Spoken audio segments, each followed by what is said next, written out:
दोस्तों, क्या आपको पता है कि आपका सीसीटीवी कैमरा आपकी सुरक्षा करने के बजाय आपको किसी भी कानूनी लफड़े में फंसा सकता है? या फिर आप कोई ऐसा इंसान इंटरनेट के जरिए आपके घर की बातें सुन सकता है या फिर आपके घर का जो फोटोज है वो लाइव देख सकता है? अगर आप सीसीटीवी कैमरा लगाने वक्त प्राइवेसी मास्किंग या फिर आप साइबर सिक्योरिटी की ये 3 इंपॉर्टेंट सेटिंग अगर नहीं की है तो आपकी प्राइवेसी जो है वो खतरे में है। आज की इस वीडियो में हम बात करने वाले हैं 3 ऐसे इंपॉर्टेंट सेटिंग के बारे में जो बहुत ही इंपॉर्टेंट है आपके सिक्योरिटी सिस्टम के लिए।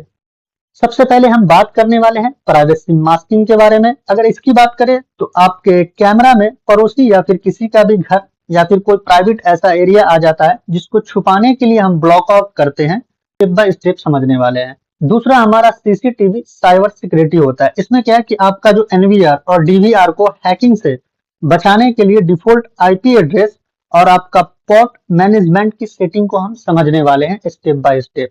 तीसरा क्या है हमारा फॉर्मवेयर अपग्रेड। फॉर्मवेयर अपग्रेड में क्या है कि आप अपने सीसीटीवी कैमरा को सेफ तरीके से आप ऑनलाइन या फिर आप यूएसबी के थ्रू कैसे अपडेट करें, इसको भी हम स्टेप बाय स्टेप समझने वाले हैं। वीडियो बहुत इंपॉर्टेंट होने वाली है तो बिना स्किप किए आप एंड तक जरूर देखिए। सबसे पहले हम बात करते हैं प्राइवेसी मास्किंग की।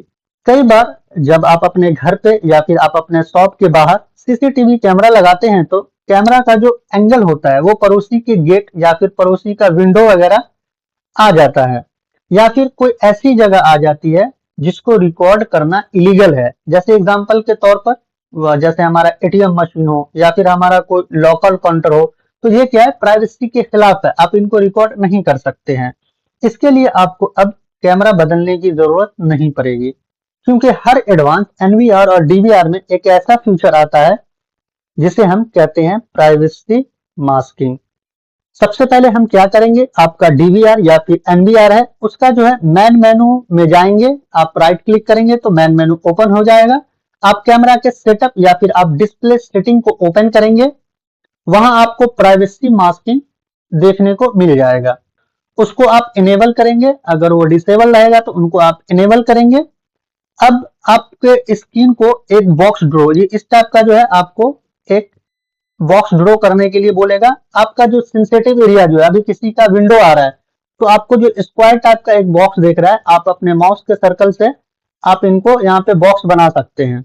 बॉक्स बनाने के बाद आपको सेटिंग को सेव कर दीजिएगा। जैसे ही आप सेव कीजिएगा तो आपका जो ये एरिया है जिसको आपने स्क्वायर बनाया है, जिसको आप प्राइवेसी के लिए या किसी का विंडो हो या गेट हो, वहां पे वो ब्लॉक आउट हो जाएगा। जिस एरिया को आप ब्लॉक आउट करते हैं वो ना तो आपको लाइव पर स्क्रीन पर दिखेगा और ना ही वो रिकॉर्डिंग जो आपके हार्ड डिस्क में रिकॉर्डिंग होता है, ना ही वो आपके हार्ड डिस्क में वो सेव होगा वो एरिया। तो पड़ोसी भी खुश और आप भी कानूनी तौर पर बिल्कुल सेफ हो जाएंगे। तो जब भी अगर कुछ ऐसा मसला आए तो आप प्राइवेसी मास्किंग का जो फीचर है इनका इस्तेमाल आप जरूर करें। अब आते हैं हम सबसे डेंजर जो हमारा सीसीटीवी कैमरा हैकिंग। लोग कैमरा लगाकर अपना जो डिफॉल्ट पासवर्ड रहता है, जैसे हमारा एडमिन, बहुत सारे लोग एडमिन का एडमिन ही रहने देते हैं। बहुत सारे लोग क्या करते हैं एडमिन 1 2 3 कर देते हैं, या बहुत सारे लोग ऐसे हैं जो अपना नाम या फिर अपना मोबाइल नंबर यहाँ पे पासवर्ड में डाल देते हैं, या फिर वो अपना पासवर्ड जो है बदलना भूल जाते हैं। इंटरनेट पर बहुत सारे ऐसे वेबसाइट है जो सिर्फ डिफॉल्ट पासवर्ड, जिसका भी एनवीआर का या फिर आपके कैमरे का डिफॉल्ट पासवर्ड वाले जो कैमरे होते हैं उसको स्कैन करके वो लाइव व्यू पूरा दुनिया को दिखा सकता है। इसके लिए आपको क्या करना पड़ेगा, एक स्ट्रॉन्ग पासवर्ड लगाना पड़ेगा। सबसे पहले आप क्या करेंगे, डिफॉल्ट पासवर्ड को आप चेंज करेंगे। आपका जो एनवीआर या फिर डीवीआर है, आप उनके अकाउंट यूजर मैनेजमेंट में जाएंगे और डिफॉल्ट पासवर्ड को बदलकर एक स्ट्रॉन्ग पासवर्ड रखेंगे जिसमें आपका लेटर भी हो, उसके साथ में आपका नंबर भी हो, और उसके साथ साथ जो आपका स्पेशल कैरेक्टर जो होता है, जैसे हमारा @ हो गया, हैशटैग हो गया, इस तरह का आप वो भी डालें। अगर आप कोई स्पेशल कैरेक्टर्स डालते हैं ना तो कोई भी हैकर हैक नहीं कर सकता है। उसको हैक करने के लिए जो है ना उनका पसीना छूट जाएगा। तो आप जब भी आप अपना किसी भी चीज में, आप सीसीटीवी कैमरा नहीं, आप फेसबुक हो, किसी भी चीज का पासवर्ड लगाए तो आपका जो स्पेशल कैरेक्टर है उनका इस्तेमाल आप जरूर करें। इसी में होता है हमारा एक पोर्ट मैनेजमेंट, जो हमारा एडवांस सिक्योरिटी है। जब आप कैमरा को ऑनलाइन चलाते हो, तो जैसे आपका एनवीआर या फिर आपका डीवीआर जो है वो ऑनलाइन है, तो वो कुछ पोर्ट को इस्तेमाल करता है, जिसे जो हम बोलते हैं THPP या फिर RTSP, इस तरह का कुछ पोर्ट होता है। या फिर आपका यहाँ जो है सर्वर SDK करके एक रहेगा, ये भी आपका एक पोर्ट रहता है। हैकर जो है इस स्टैंडर्ड पोर्ट को जल्दी टारगेट करता है। इसके लिए आपको क्या करना पड़ेगा, जो आपका बाय डिफॉल्ट जो आपका HTTP जो बाय डिफॉल्ट आता है 80 है, फॉर एग्जांपल 80 है, उसको आप क्या करेंगे 81, 82, 83, आपको जो भी कुछ करना है आप वो कर सकते हैं। आप इसको चेंज कर दे, 80 है तो 80 की जगह 81 कर दे, 82 कर दे। इसी तरह आपका RTSP पोर्ट जो है, ये जो आप देख रहे हैं, इसमें भी आप चेंज कर दे। जैसे आपका ये 555 है, तो आप 553 कर दीजिए, 554 कर दीजिए, 556 कर दीजिए। जो भी आपको करना है वो आप इस तरह से आप उनको कर सकते हैं। तीसरा जो आपका सर्वर है, ये जो आप देख रहे हैं सर्वर जो है, इसको भी आप चेंज कर ले, क्योंकि साइबर सिक्योरिटी में जो है हैकर क्या करता है कि सबसे ज्यादा टारगेट करने वाला ये 3 पोर्ट होता है। सबसे पहले इसी पोर्ट को टारगेट करता है और इसी पोर्ट के जरिए से वो आपके एनवीआर और डीवीआर के अंदर में घुसता है। अब इसको करने के लिए क्या करना पड़ेगा, आपके एनवीआर का जो नेटवर्क है उसमें जाएंगे, उनके बाद से आपको एडवांस सेटिंग वहां देखने को मिल जाएगा, उसमें जाएंगे तो आपको पोर्ट सेटिंग में जाएंगे। उसके बाद उनके बाद से इसमें डिफॉल्ट नंबर को बदलकर कोई भी रैंडम नंबर आप उनमें डाल सकते हैं। जैसे हमारा 80 है यहाँ पे, तो 80 की जगह आप 82 डाल सकते हैं, 85 डाल सकते हैं। एग्जाम्पल के तौर पे हम आपको बता रहे हैं, आपको जो मर्जी वो आप डाल सकते हैं। इससे क्या होगा कि आपका जो सिस्टम है वो स्कैन करना हैकर के लिए नामुमकिन हो जाएगा। तो आप जब भी सीसीटीवी कैमरा इंस्टॉल करें तो आप इस सिक्योरिटी सिस्टम का आप जरूर एक बार ख्याल रखें। आप पोर्ट को, आपका पोर्ट जो नंबर है HTTP और हमारा RTSP या फिर आपका सर्वर वगैरह, उसको आप जरूर आगे पीछे कुछ कर लें, ताकि आपका जो कैमरा है वो कोई हैक ना कर पाए। उसके बाद हम बात करते हैं सबसे इंपॉर्टेंट चीज, अगर आपका डीवीआर या एनवीआर ऑनलाइन है, उसके आप अगर डीवीआर या एनवीआर को ऑनलाइन करते हैं तो उसके लिए आपको किस चीज की जरूरत पड़ेगा, एक राउटर की जरूरत पड़ेगी। राउटर की जरूरत क्यों पड़ेगी, क्योंकि हमको मेरा जो एनवीआर या डीवीआर है उसको इंटरनेट देने के लिए हम राउटर का इस्तेमाल करते हैं। आपका जो वाईफाई राउटर है उसकी सेटिंग में जाकर आप सबसे पहले क्या करें कि आपका DMZ और UPnP एक सेटिंग है, उसको आप क्या कर दे, हमेशा के लिए वो उनको ऑफ कर दे। अगर आपका ये सेटिंग ऑन रहता है तो आपका जो सीसीटीवी नेटवर्क में जाने के लिए एकदम सीधा रास्ता बना देता है ये। तो इसके लिए आप हमेशा आप इनको ऑफ करके रखें। आप क्या करेंगे, आपका जो राउटर है, अगर TP-Link का राउटर है तो आप अपने लैपटॉप से कनेक्ट कर लेंगे। उनका जो IP एड्रेस रहेगा, जैसे एग्जांपल के तौर पे 192.168.1.1 है, तो आप जैसे ही आप क्रोम पे मारेंगे तो आपका वो पेज खुल जाएगा और वहां जाकर इस राउटर की सेटिंग को, ये हमारा DMZ और UPnP सेटिंग को आप सबसे पहले इनको ऑफ कर ले। जैसे ही आप इनको ऑफ कर लेते हैं तो ये बहुत किसी भी हैकर को हैक करने के लिए मुश्किल हो जाएगा, फिर वो हैक नहीं कर पाएगा। ये क्या होता है, वो रास्ता जो है वो ब्लॉक हो जाता है। तो आप इन रास्तों को आप जरूर ब्लॉक करें ताकि हैकर आपके सीसीटीवी कैमरा तक नहीं पहुंच पाए। उसके बाद हम बात करते हैं कैमरा के फॉर्मवेयर की। जैसे आपका स्मार्टफोन में सिक्योरिटी अपडेट आता है, इसी तरह आपके एनवीआर हो या डीवीआर हो या आपका IP कैमरा हो, उसके लिए भी जो कंपनी होती है वो फॉर्मवेयर अपडेट निकालती है।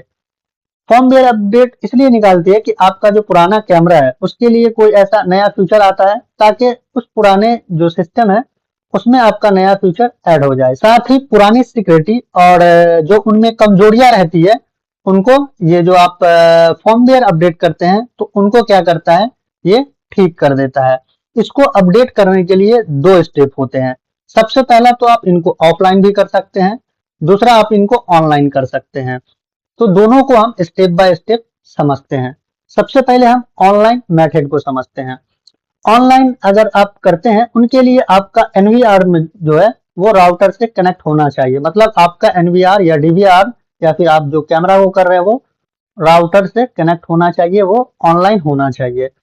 अगर वो आपका एनवीआर जो है वो ऑनलाइन है तो आप क्या करेंगे, सबसे पहले एनवीआर के सिस्टम में जाएंगे। जैसे ही आप सिस्टम में जाएंगे तो उनके बाद से आपको एक मेंटेनेंस का ऑप्शन दिखेगा। आप मेंटेनेंस के ऑप्शन में जाएंगे, वहां आपको क्लाउड अपग्रेड या फिर आपको ऑनलाइन चेक देखने को मिल जाएगा। आप क्या करेंगे, उस पर क्लिक करेंगे। जैसे ही आप उस पर क्लिक करेंगे तो आपका अगर कोई नया अपडेट आया होगा तो वो डाउनलोड होने लगेगा, मतलब वो इंस्टॉल होने लगेगा। जैसे ही वो इंस्टॉल हो जाए वो ऑटोमेटिक आपका कैमरा हो या एनवीआर हो या डीवीआर हो, जो भी हो, वो ऑटोमेटिक आपका अपग्रेड हो जाएगा। तो इस तरह से जो है आप ऑनलाइन आप अपने एनवीआर, डीवीआर या फिर कैमरा को आप अपग्रेड कर सकते हैं। उसके बाद हम बात करते हैं दूसरा मेथड की। दूसरा मेथड में सबसे पहले इंपॉर्टेंट होता है कि आपका कौन सा ब्रांड का कैमरा है। अगर आपका हिकविजन का है या फिर आपका सीपी प्लस का है या आपके धवा का ब्रांड है, जो भी आपका ब्रांड है, उनके आप ऑफिशियल वेबसाइट पे जाएंगे।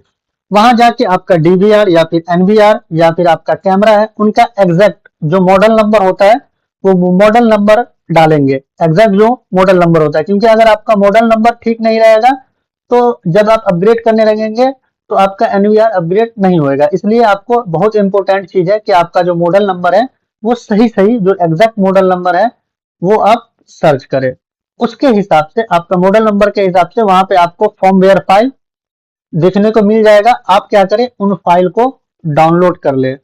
उस फाइल को एक खाली पेन ड्राइव जो आपका यूएसबी होता है उसमें आप कॉपी कर ले। पेन ड्राइव जो है वो हमारा फैट 32, ये जो आप देख रहे हैं हमारा पेन ड्राइव, ये हमारा फैट 32 में होना चाहिए।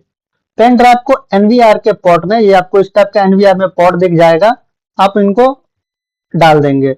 उसके बाद से आप क्या करेंगे, एनवीआर के मैन मेन्यू पे जाएंगे। वहां आपको दिखने को मिल जाएगा लोकल अपग्रेड का ऑप्शन। लोकल अपग्रेड के ऑप्शन में आप जाएंगे और उस फाइल को सेलेक्ट करके आप अपग्रेड पर जैसे ही आप क्लिक करते हैं, यहाँ आपको दिख जाएगा नीचे में, आप जैसे ही आप उनको अपग्रेड पे क्लिक करते हैं, आपका जो एनवीआर हो या डीवीआर हो या फिर आपका कैमरा हो वो अपग्रेड हो जाएगा। आपको एक बात का ख्याल रखना है कि अपग्रेड करने के दौरान आपका डीवीआर या फिर एनवीआर या फिर कैमरा हो वो बंद नहीं होना चाहिए। अगर आपका वो डिवाइस अगर बंद होता है अपग्रेड करने टाइम में या फिर आपका लाइट चली जाती है तो उस केस में आपका जो बोर्ड है वो करप्ट हो सकता है। उसके लिए आप बैकअप में एक यूपीएस का इस्तेमाल करें, ताकि अगर लाइट भी चला जाए तो बैकअप में आपके पास पावर रहेगा। तो आप यूपीएस का इस्तेमाल आप जरूर करें। तो दोस्तों ये था 3 ऐसी सेटिंग जो आपके सीसीटीवी कैमरा को सिक्योर और प्राइवेट और अप टू डेट रखने के लिए बहुत इंपॉर्टेंट है।